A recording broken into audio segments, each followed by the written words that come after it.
I'd like to welcome Minister Sherlock back to the House. Always good to see you here, and thank you for your positive comments regarding the Senator's contribution this morning in the order of business. I certainly will be reminding you of your words and looking for your support when the referendum on it comes before the people.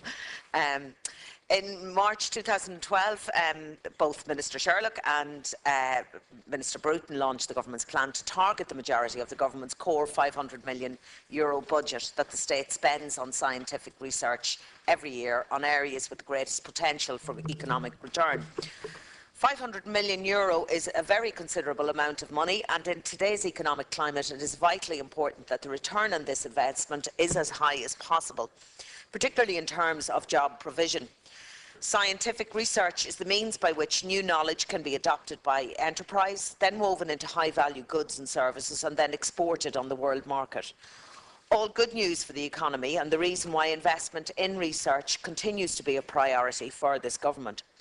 In trying to ensure that the state gets as much return as possible for the large amount invested, this bill is part of a series of changes being put in place, including a research prioritisation exercise, a one-stop shop, if you like, for commercialising research, and a new strategy from Science Foundation Ireland, which aims to become the best science funding agency in the world. The main focus of this bill is on extending the remit of the Science Foundation Ireland. Established under the Industrial Development Act of 2003, SFI provides grants to researchers and research groups based in higher education institutions. The bill will expand the remit of SFI to include applied research, with the objective of increasing the potential for turning the ideas generated into products, services and, of course, jobs. At the moment, there is a gap in this area which needs to be filled so that ideas generated by research can be further supported and developed by organisations such as Enterprise Ireland and the IDA. In 2012, more than 40% of the IDA job announcements, that's over 4,000 jobs, were in companies with research links to SFI research teams. Since the establishment of SFI in 2003, the level of scientific research taking place in Ireland has grown to world-class status, as the Minister has already alluded to.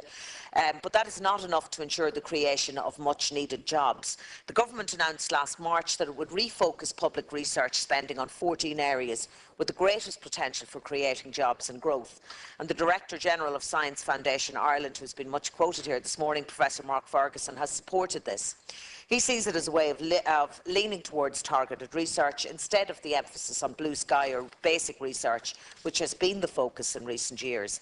However, within these 14 areas, there will be ample room for basic and applied research.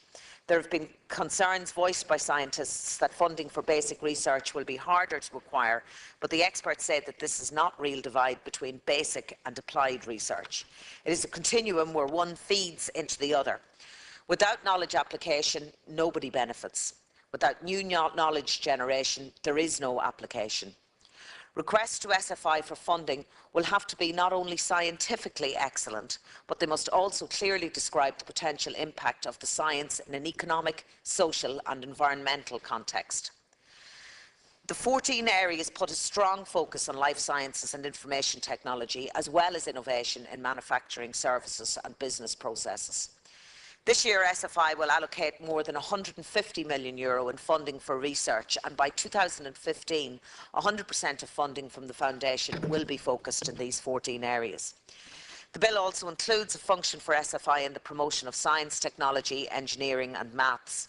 The responsibility for the administration of the Discover Science and Engineering programme, which was under the remit of Forfus, has been transferred to the Foundation, which will promote a positive attitude to careers in science, technology, engineering and maths, and promote greater understanding by the general public of their importance.